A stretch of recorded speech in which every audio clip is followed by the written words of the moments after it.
Mientras grabamos este vídeo, el Ministerio de Defensa ruso sigue anunciando nuevas localidades que caen bajo sus manos, en el Donbass, obviamente. Al mismo tiempo vemos imágenes de los trenes desde Pokrovsk circulando solo en dirección a Pavlograd.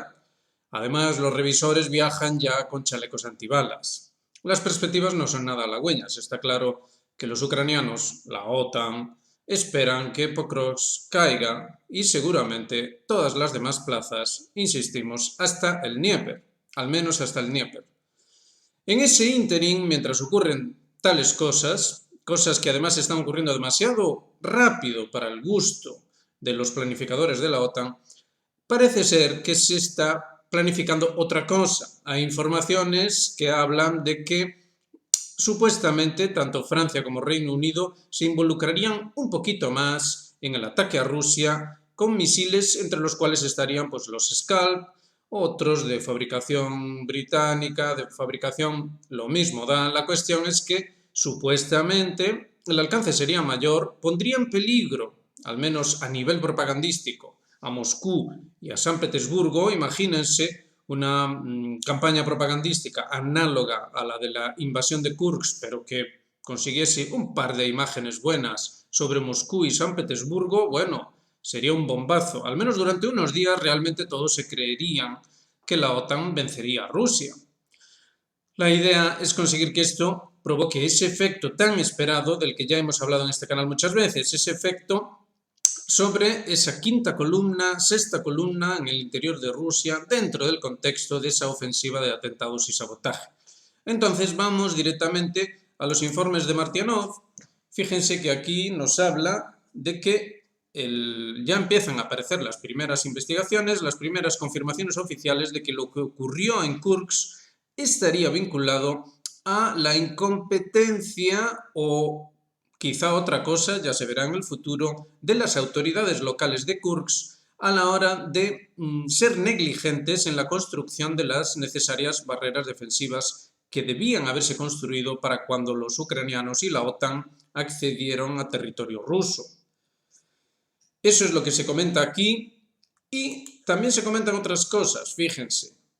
Ahora se está hablando ya en medios rusos de que el golpe en Poltava fue tremendo, que se estaría hablando de más de 500 muertos allí.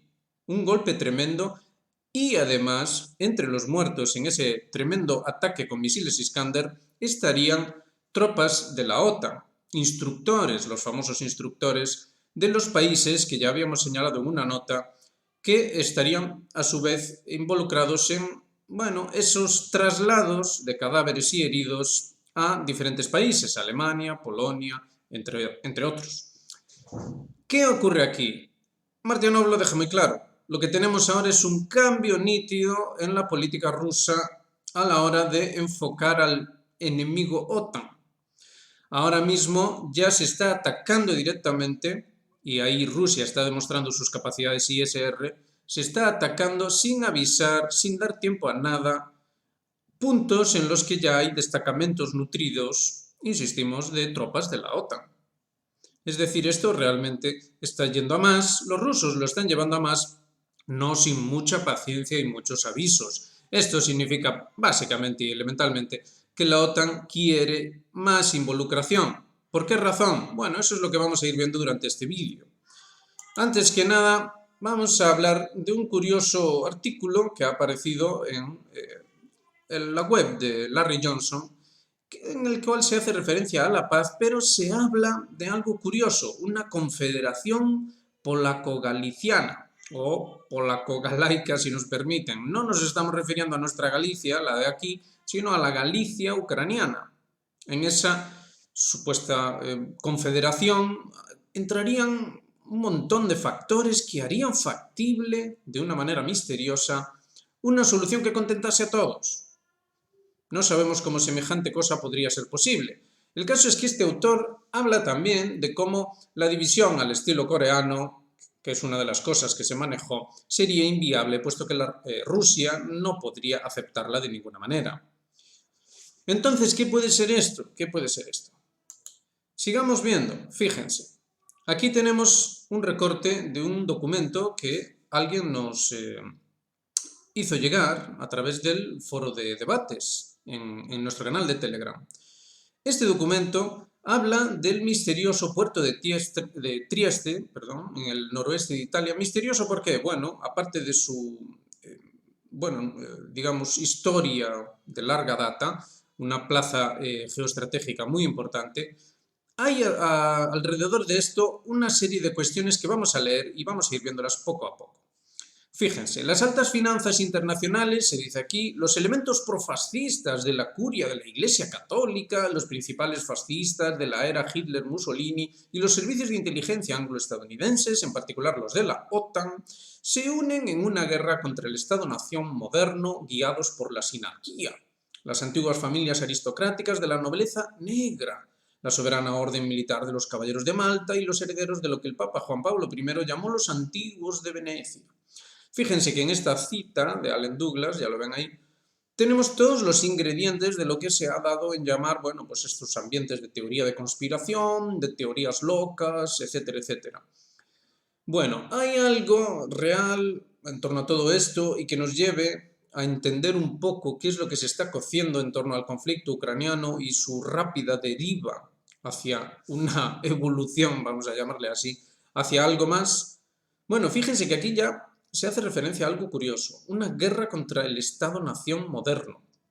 Fíjense que uno de los objetivos estaría en torno a ese nacionalismo centrífugo del que hablábamos. En Europa se ha fomentado y mucho, especialmente en diversas zonas geoestratégicas, ese nacionalismo separativo, divisivo, conducente obviamente a un nuevo orden, es decir, a una suerte de confederación, como nos proponía este autor de este extraño artículo en el blog de Larry Johnson. Sigamos leyendo. En un interesante artículo publicado el 21 de agosto por Strategic Culture Foundation, Lorenzo Maria Pacini, filósofo y teólogo toscano de familia noble, vinculado a la cuarta teoría política del ideólogo ruso Alexander Dugin, fíjense, la tremenda mezcla de ingredientes que tenemos aquí. Y representante del movimiento eurasianista internacional en Italia, llama la atención sobre una supuesta reunión secreta celebrada en agosto de la que no se encontrará información en ningún otro lugar y en la que participaron autoridades de todo tipo, miembros de la OTAN, miembros del Consejo Atlántico, quédense con esto, miembros del Centro de Pensamiento Húngaro Danú, vinculado a Víctor Orbán, quédense también con esto que después lo vamos a ver, miembros del entorno de Donald Trump, miembros de las Fuerzas Armadas y de la Policía italiana, representantes del gobierno de la ciudad y representantes de la masonería local de Trieste, capital de la región Friuli, Venecia, Giulia, en el noroeste de Italia. Según Pacini, el tema de la reunión fue la militarización del puerto franco internacional, ya ocupado, de Trieste y la planificación del próximo teatro de operaciones de la guerra global. A lo largo de su artículo, el autor desarrolla la hipótesis de que el puerto de Trieste es un eje fundamental de la iniciativa de los tres mares, o doctrina Trimarium, una estrategia de Occidente para involucrar a los países del este de Europa en su guerra contra Rusia y para implementar la ruta del algodón, una nueva ruta comercial alternativa a la ruta de la seda china. Bueno, es tremenda la cantidad de información que tenemos aquí, mucha, ustedes ya la conocen, circula, esto del Trimarium, toda esta cuestión de un renacer del imperio austrohúngaro, el imperio de los Habsburgo. Hay muchas cosas que se están debatiendo, pero pensemos en el contexto. El contexto es que tenemos a una Ucrania que se está desmoronando por momentos. Una Ucrania que para el enfoque geopolítico de ese atlantismo que después vamos a ver, es imposible e inasumible que caiga. Eso sencillamente no puede ocurrir. Por el otro lado tenemos a los rusos, que hay como una especie de gran misterio acerca de qué es lo que pretenden los rusos, pero bueno, entre la propaganda, la contrapropaganda, tenemos como un gran caos. Pero pensemos por un momento en los términos que siempre hemos llevado en este canal, en términos civilizatorios. ¿Qué es lo que tenemos realmente en Europa desde hace, bueno, pues tanto tiempo como Napoleón? Es decir, desde los tiempos de Napoleón. Habría que remontarse más, pero tomémoslo desde ahí. Lo que tenemos es una Europa donde hay una ausencia, un vacío a nivel de poder temporal dentro de lo que es el concepto civilizatorio. Es decir, en Europa, lo mismo que en otras zonas del planeta, siempre hubo un representante civilizatorio. Un representante civilizatorio. Fíjense que China, Irán, fíjense cómo acaba de salir una renovación de las relaciones entre Qatar e Irán, y dentro del contexto de que Qatar formó parte de Irán y es un país con mayoría chií, fíjense que todos estos países, China, Irán, etcétera, están replanteando la cuestión civilizatoria y además lo están diciendo nítidamente y claramente. Lo vimos también cuando analizamos a Wang Hunin en China. Hemos estado viendo esto. ¿Tenemos eso en Europa? No, señor, no lo tenemos. ¿Se está haciendo? Sí, se está haciendo, pero cuidado, porque no tiene el mismo cariz que lo que se está haciendo en China, en Irán o en la propia Rusia. En la propia Rusia se está considerando, de hecho, las conexiones o el entronque con lo que fue la realidad civilizatoria de la figura del zar. La figura del zar, que en última instancia significa César, entroncaba con la figura del Kaiser. Pero lo mismo volvemos a decir, y aquí entra ese punto conspiranoico de la masonería y todas estas cuestiones. Fíjense que la última vez que hubo un Kaiser en Alemania, este cayó dentro de las intrigas de lo que precisamente se dicen en este tipo de escritos y de teorías, intrigas de tipo civilizatorio. Y después, el líder alemán en la Segunda Guerra Mundial iba a plantear la misma cuestión. Se utilizó otro tipo de término, pero se utilizó el término imperio o sacro imperio para dejar bien a las claras de qué iba todo esto. Hay una expresión también clave dentro de todo este galimatías, que es la expresión Mitteleuropa. Mitteleuropa circuló no solo por Europa, por todo el mundo, como concepto civilizatorio.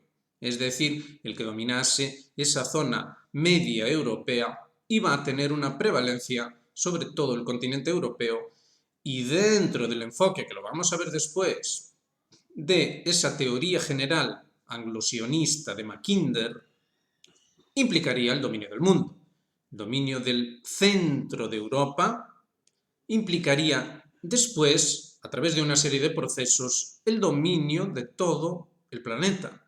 Esto es lo que realmente explica el núcleo de la Segunda Guerra Mundial, por eso lo estamos diciendo. Y eso es lo que nos permite entender esta guerra actual. En esta guerra, que actualmente está en curso, lo que se dirime es exactamente lo mismo: el dominio de la Mitteleuropa y el posterior, el que se supone que va a venir después, dominio del resto del mundo a través de la isla del mundo, que en última instancia implica el dominio de Rusia y el sometimiento de China.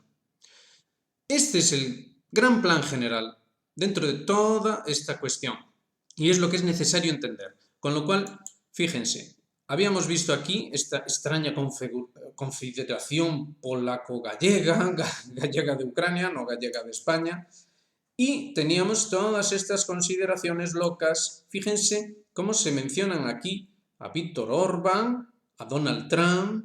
Parece todo como un totum revolutum que no tiene ni el más mínimo sentido. La doctrina del trimarium, los anglosajones por ahí en medio. ¿Qué puede significar todo esto? Vamos a ir viéndolo paso a paso. Recordarán esto.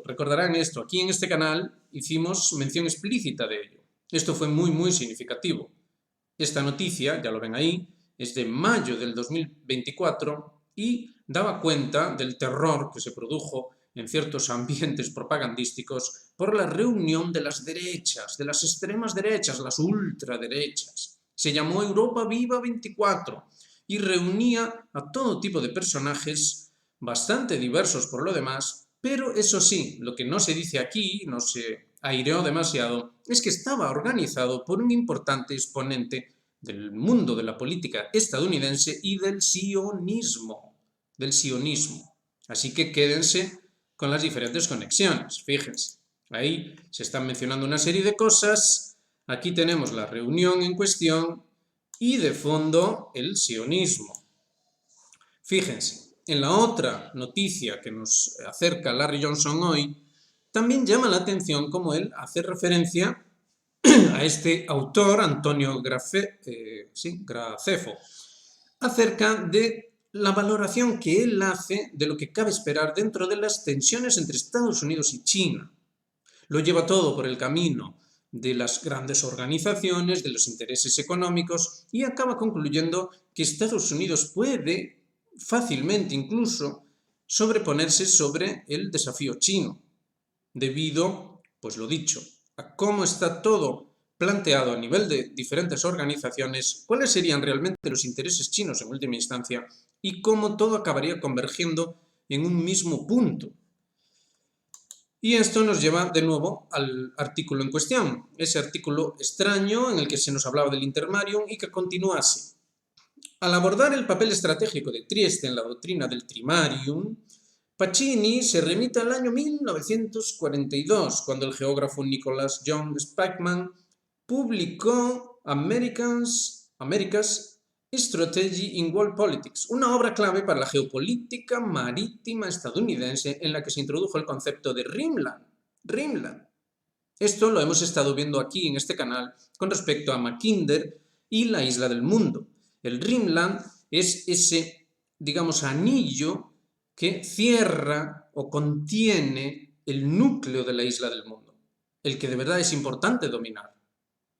Y fíjense lo que se está diciendo aquí. Se introdujo el concepto de Rimland, y la cual contiene un capítulo sobre la doctrina trimarium, hoy conocida como la iniciativa de los tres mares. Esta estrategia, clave para el dominio estadounidense en Europa, incluye a 13 países de Europa Central y del Este, la Mitteleuropa, y fue oficialmente lanzada en 2015 bajo la supervisión del Departamento de Estado de Estados Unidos. Bueno, ¿qué tenemos aquí? Tenemos un auténtico caos que en realidad no es tan caos una vez que se van entendiendo las diferentes conexiones. Básicamente recordarán que hicimos aquí un vídeo no hace mucho en el que veíamos la estrategia desde el punto de vista geográfico, cómo se pretendía cerrar el Ártico por el norte mediante la coordinación de diferentes estrategias, vamos a decirlo así, con Noruega. Se pretendía cerrar el Báltico, esto incluso lo han dicho abiertamente los propios diplomáticos rusos. Se pretendía también una zona de estado buffer, y esto nos remite a este extraño artículo, con esto de la Confederación Polaco-Gallega, con esa Galicia ucraniana. Se pretendía también el cierre del Mar Negro y, con la guerra actualmente en curso en Israel, se pretendía también el cierre de esa zona importante del Medio Oriente. Es decir, traducido al idioma de lo que tenemos en pantalla, el Rimland. El Rimland, tan simple como eso. La Mitteleuropa, ¿qué es lo que sería o qué es lo que acabaría implicando? Un poder no fuerte en sí mismo, es decir, no un poder conducente a la conformación de una patria, un imperio, incluso lo que sea, con coherencia interna, etcétera, etcétera. No, sino un Estado tapón, un Estado militarizado, un Estado sin demasiada identidad particular, lo más atomizado posible, pero, eso sí, bien, digamos, comprimido con esas organizaciones de las que nos hablaba este otro autor, que nos destaca Larry Johnson, este Gracefo, que es un exponente de ese tipo de pensamiento dominante actualmente, según el cual Estados Unidos, la hegemonía occidental, se sostiene sobre esas organizaciones y todos los países sin excepción, van a entrar dentro de esas organizaciones porque les conviene desde un punto de vista económico y financiero. Es decir, para ellos no hay ningún otro tipo de condicionante más que la pura codicia, la pura sed de poder, sin más. Y esto es lo que fundamentaría su hegemonía. Por eso creen que la van a mantener. Entonces, tendríamos esa Mitteleuropa entendida de este modo. Y ahora les vamos a decir algo que no suele decirse. La idea en torno al líder alemán de la Segunda Guerra Mundial era precisamente esa. La idea era utilizarle, de hecho se hizo, para contener ese Rimland. Esa siempre fue la idea. Lo que pasa es que las cosas no salieron bien y hubo que reorganizar sobre la marcha y preparar un nuevo asalto, el que está ocurriendo ahora mismo. Fíjense, no pierdan de vista todo esto. Es complejo, pero es necesario abordarlo así, puesto que si no, no se va a entender. Recordarán que al principio de todo les estábamos diciendo cómo Martianov destacaba, ahí lo tienen, destacaba, no, es de hecho en el primero, que hay razones para pensar que las autoridades locales en Kursk, digamos que dejaron la puerta abierta para que fuera factible que ocurriera lo que ocurrió en Kursk. Tengan eso en cuenta. Tengan en cuenta todo el complejo entramado de influencias, de organizaciones, etcétera, etcétera, que nos acaban llevando de vuelta aquí. Departamento de Estado, Europa Central y del Este, Intermarium. Intermarium, es decir, ese, digamos, Estado, por llamarlo de alguna manera, organización, lo que sea, que básicamente la función que tendría que cumplir es contener a Rusia, contener a China. Es tan simple como eso al final. Seguimos leyendo. Durante la Segunda Guerra Mundial, los Estados Unidos buscaron establecer un control duradero sobre Europa, no solo militarmente, sino también en términos financieros, comerciales y políticos, especialmente en una Europa dividida entre influencias atlánticas y soviéticas. La estrategia, basada en las ideas de Spykman, dio lugar a la Carta Intermarium en 1945, fíjense qué año, 1945, que proponía la unión de pueblos desde el Adriático hasta los mares del norte de Europa. Al final acabó siendo la OTAN de esta forma tan particular que estamos viendo, aunque no se están acabando de entender muy bien, pero se está viendo, es decir, está ahí claramente. ¿Por qué entró Finlandia y Suecia de manera express en la OTAN cuando en realidad no les interesaba en absoluto? ¿Por qué ocurrió eso? ¿Por qué se le dejaron las puertas abiertas en Kursk a esa ofensiva de la OTAN? Hay muchas preguntas. ¿Cuál es la influencia real y a qué niveles dentro del interior de Rusia, a nivel de esa quinta columna o de esos traidores que el propio Putin dijo de manera explícita? Por supuesto, también estaría la simple y pura corrupción, pero la simple y pura corrupción no ocurre de cualquier modo. Ocurre siempre dentro de determinadas organizaciones, dentro de determinadas, vamos a decir, familias, que no tienen por qué ser familias de sangre, grupos de presión, grupos a veces que, digamos, dan una cara intelectual, otras veces dan una cara, bueno, más mafiosa, por decirlo suavemente, pero que siempre están coordinados si uno entiende la lógica general de las cosas. Entonces ahí lo tienen. La estrategia, basada en las ideas de Spykman, dio lugar a la Carta Intermarium en 1945 que proponía la unión de los pueblos desde el Adriático hasta los mares del norte de Europa. Trieste, junto con otros puertos estratégicos como Hamburgo y Constanza, Rumanía, piénsenlo, piensen. Actualmente Rumanía y Moldavia están siendo también condicionados para tomar el relevo. Esto ya se está diciendo cada vez más abiertamente. Entra también ahí, digamos, la cuestión de Transnistria, que a nivel propagandístico, desde el punto de vista occidental, jugaría un papel clave. Es decir, Moldavia entraría, según dijo Borrell, dentro de la Unión Europea, pero eso incluye a Transnistria. Pero Transnistria está totalmente vinculado a Rusia, con lo cual el conflicto es fácil. Es muy fácil meter otra cuña por ahí para seguir en esa operación de debilitamiento, de condicionamiento, de contención de Rusia. Se convirtió en un punto clave para controlar la región. A través de acuerdos multilaterales, Estados Unidos ha mantenido su presencia militar y estratégica en la zona, siendo Trieste una de las principales áreas de interés bajo la doctrina Trimarium. Fíjense que aquí en este canal también hicimos referencia a Manlio Di Nucci, este señor italiano de ideología comunista, que solía escribir en la red Voltaire y que una y otra vez no paraba de denunciar cómo se iba incrementando cada vez más y más, se iba nuclearizando la influencia estadounidense en Italia.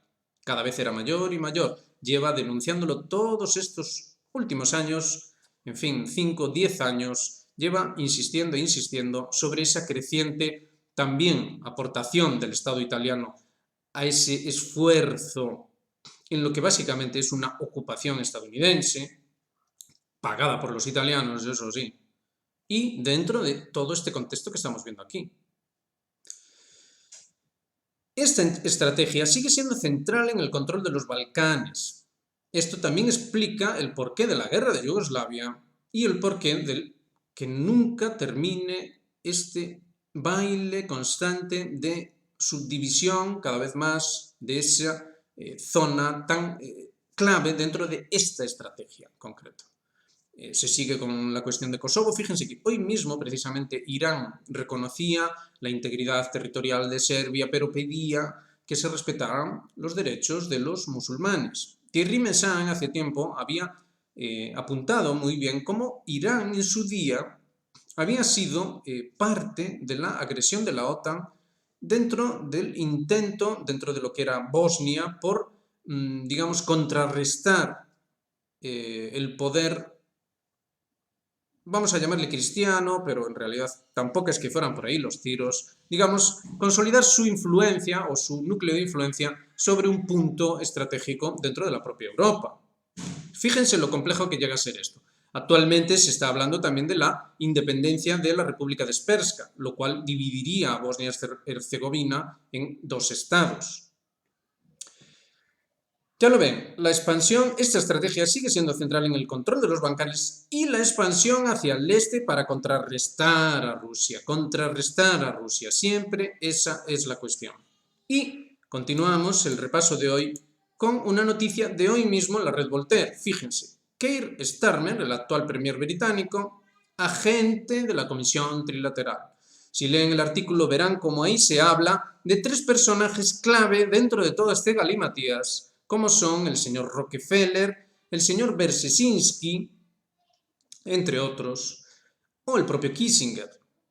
Es decir, Kissinger formaría parte, digamos, de la vieja guardia, bueno, el propio Brzezinski también, de esa creación estratégica que habría de acabar cumplimentando ese último gran objetivo, que es la toma de la isla del mundo. ¿Para qué? Ya lo sabemos. Entra dentro ya de una cuestión pseudo-esotérica o pseudo-metafísica que vendría a implicar esa necesaria uniformización del globo y esa transformación de la humanidad misma. Es decir, en última instancia estamos hablando de cosas ya que entrarían dentro del ámbito, pues lo dicho, metafísico, de consideración de lo que es o significa el propio ser humano mismo. Este es el condicionante tremendo de toda esta cuestión. Ahí tienen a los británicos. Los británicos aún hoy siguen metidos hasta el cuello dentro de esta estrategia. Los estadounidenses también. Y recuerden la noticia que pusimos aquí con esto del Europa Viva 24, porque aquí se decía explícitamente cómo, ahí lo tienen, la convención de Vox que busca unificar a las ultraderechas de Europa y América. Y el gran exponente es Donald Trump. No olvidemos que Vox nació de la mano de el que fuera también mano derecha de Donald Trump, el señor, se nos acaba de olvidar el nombre, vaya por Dios. Bueno, ahora mismo no nos acordamos, pero este señor que después fue perseguido y que, digamos que era el cerebro detrás de Donald Trump, si nos acordamos del nombre lo pondremos en la descripción, y básicamente entra dentro del organigrama muy elaborado en el que esto de izquierdas y derechas no importa nada en absoluto. En última instancia hay un núcleo central ideológico que, insistimos, buscaría una cuestión metafísica y ya a partir de aquí habría que introducir un término que por alguna razón se encuentra ausente dentro del análisis geopolítico, que es el de contratradición. A estas alturas es imposible negar que hay una auténtica contratradición implementando un plan contratradicional, es decir, un plan de orden del cosmos, un plan civilizatorio que implica al propio ser humano no solo a un nivel social, que por supuesto que también, sino también individual, es decir, englobaría ese aspecto religioso de la cuestión. Y ahí es donde entra la lucha actual. Fíjense que la lucha actual está tanto en Rusia, como en China, como en Irán, o la propia Corea del Norte y otros estados, en torno a una cuestión que podríamos llamar religiosa, es decir, de interpretación de lo que en última instancia implicaría ese aspecto humano vinculado a la trascendencia. Básicamente es eso, lo dicen explícitamente. Los diplomáticos, los diferentes líderes lo dicen de forma muy clara. Fíjense los llamamientos en China acerca de la cuestión tradicional. Aquí vimos a Wang Huning cómo veía la diferencia entre la cultura política occidental y la cultura política china y veía cómo lo que de verdad era importante a la hora de cohesionar el Estado chino, en este caso, era precisamente hacer llamamiento a ese aspecto, en el cual, digamos, que la sociedad pudiese ser cohesionada en torno a una idea de trascendencia propia, es decir, con una forma particular de ellos, pero que en última instancia es igual para todos. Es decir, la trascendencia no estaría en lo económico, por eso hacíamos referencia a estos escritos, no estaría en lo económico. Esas organizaciones de las que se hablaba en ese artículo que destacaba Larry Johnson, esas organizaciones que buscan antes que nada el lucro, la codicia, el poder en ese sentido, estarían siendo los exponentes de una concepción del ser humano totalmente diferente de la que plantean, por ejemplo, en este caso estábamos hablando de los chinos. Es una idea esencialmente diferente. Si pensamos que porque los chinos también tienen organizaciones, o los rusos, o quien sea, si pensamos que esas organizaciones son exactamente lo mismo que las organizaciones occidentales, estamos completa y absolutamente equivocados. El enfoque occidental o europeo es un enfoque contratradicional. Es decir, estas extrañas élites de las que nos hablan en este tipo de escritos, como este que hemos puesto en pantalla, fíjense, aquí se dice, interesante artículo de la Strategic Culture Foundation. Las fuentes están ahí, si ustedes buscan, pues cosas como Trimarium o Nobleza Negra o cosas así, van a encontrar toneladas de información, quizá acaben abrumados, pero el punto de verdad importante de todo esto es que básicamente se usa, o mejor dicho, hay ciertas organizaciones de mucho abolengo que lo que hacen es utilizar esas capacidades para en realidad darle la vuelta al espíritu original de esas organizaciones. Ya hemos hablado de cómo la figura del Kaiser dentro del proyecto civilizatorio del Sacro Imperio, dentro de lo que es la Europa occidental, en realidad, lo acabamos de ver, trataba de cubrir ese concepto intermarium que lo que haría sería contener a Rusia. Era para eso. ¿Eso significa que el Sacro Imperio en origen era para eso o era eso? No, en absoluto. El Sacro Imperio en origen, y que nosotros sepamos, al menos hasta Carlos V, el cual propuso de nuevo la Universitas Cristiana, y dentro del contexto de los exponentes intelectuales en torno a los cuales este emperador expuso esa doctrina, estaríamos hablando de una cosa análoga a lo que proponen los rusos o los chinos, es decir, una civilización europea, en aquel momento la cristiandad, se pretendía salvar a la cristiandad que ya estaba rota, porque se integraría a su vez dentro de las otras civilizaciones sirviendo a un común propósito que implica en última instancia una noción metafísica del ser humano que es básicamente de esa diversidad armónica, tal y como lo plantean los chinos. Es decir, no hay una necesidad de que una civilización prevalezca sobre las otras y menos sobre criterios económicos, como por ejemplo los que hemos visto hoy. La idea universal, cuando se dice universal, no es general.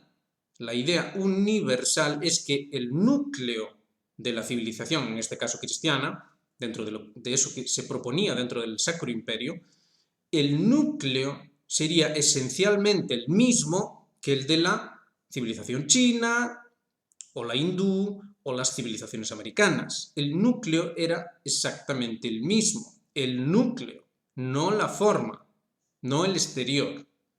En el exterior, estas civilizaciones deberían convivir llevando a cabo esas relaciones mundanas, pero no sobre una base contratradicional en la que lo único que importa es esa trascendencia al revés en última instancia, esa trascendencia al revés de la que son exponentes, ya lo ven ahí, son exponentes esa comisión trilateral fundada por Rockefeller, en la que están esos pensadores, esos estrategas, buscando la forma de llevar a cabo el plan de Mackinder, el cual a su vez tiene raíces malthusianas, es decir, que en última instancia estamos hablando de una necesaria dominación del mundo, una uniformización, puesto que se considera que el ser humano, o la verdad o la realidad misma, no es más que la pura materia.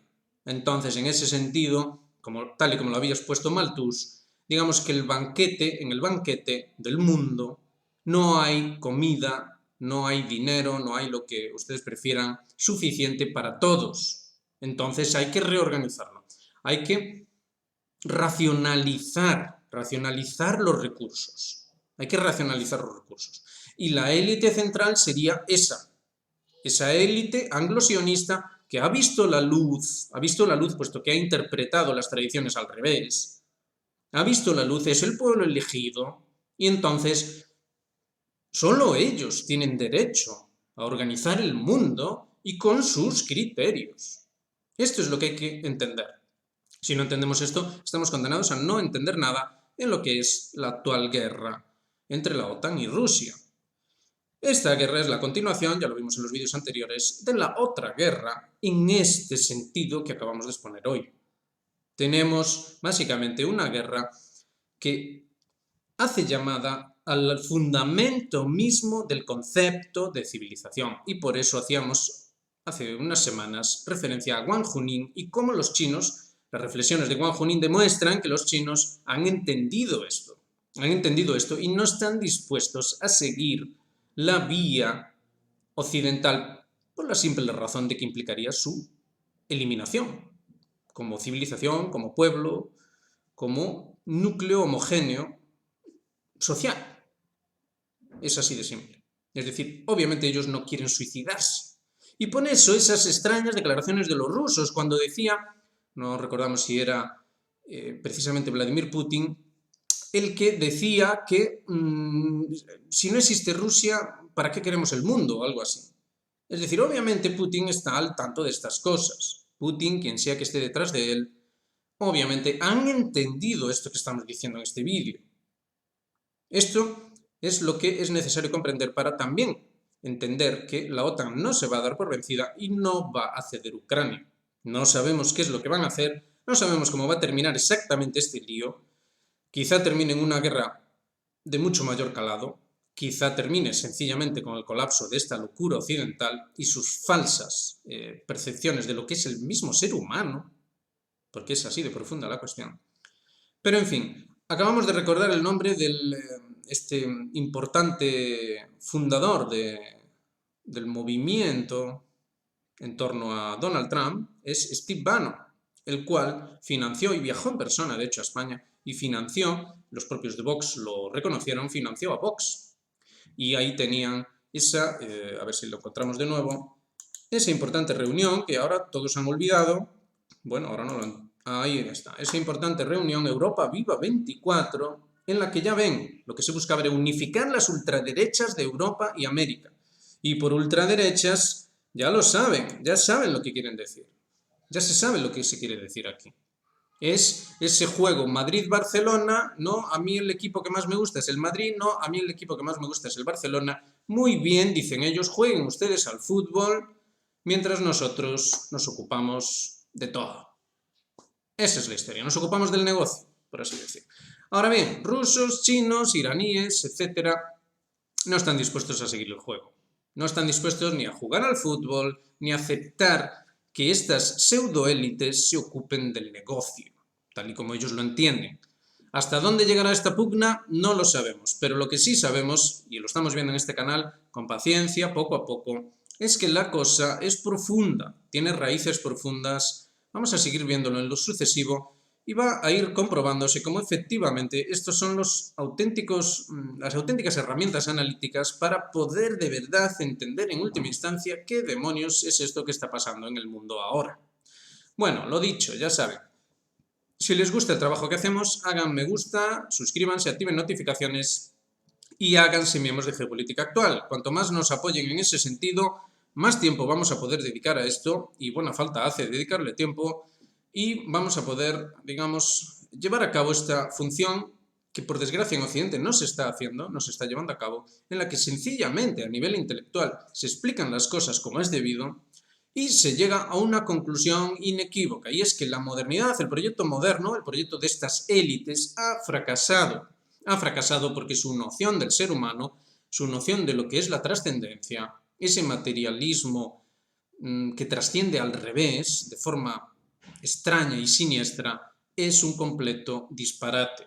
Está mal planteado, se interpretaron mal las viejas doctrinas, se tergiversaron las organizaciones, las dignidades del pasado, instituciones como la institución del César, la institución del papado, instituciones muy antiguas, de civilizaciones más antiguas todavía, que han sido tergiversadas más allá del reconocimiento. Es decir, es imposible entender a día de hoy qué pudo haber significado aquello si usamos los baremos que nos están poniendo sobre la mesa. Necesitamos ese esfuerzo intelectual, necesitamos aclarar las cosas como es debido, necesitamos pacientemente ir poniendo todo sobre la mesa para llegar a un entendimiento auténtico de qué es lo que está pasando ahora y qué es lo que ha pasado durante el último siglo ya, más de un siglo.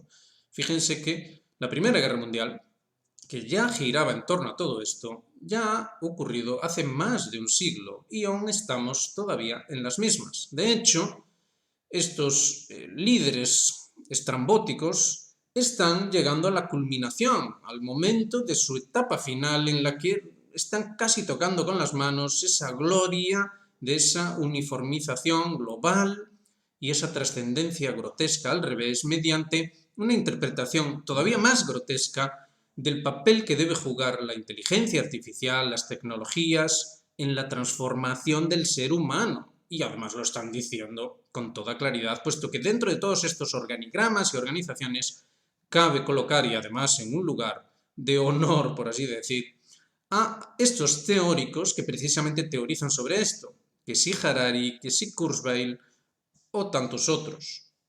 En fin, lo dejamos ahí, no insistimos más, si no esto se hace demasiado largo, esperemos que les haya gustado y ya saben, nos vemos en la próxima, un saludo.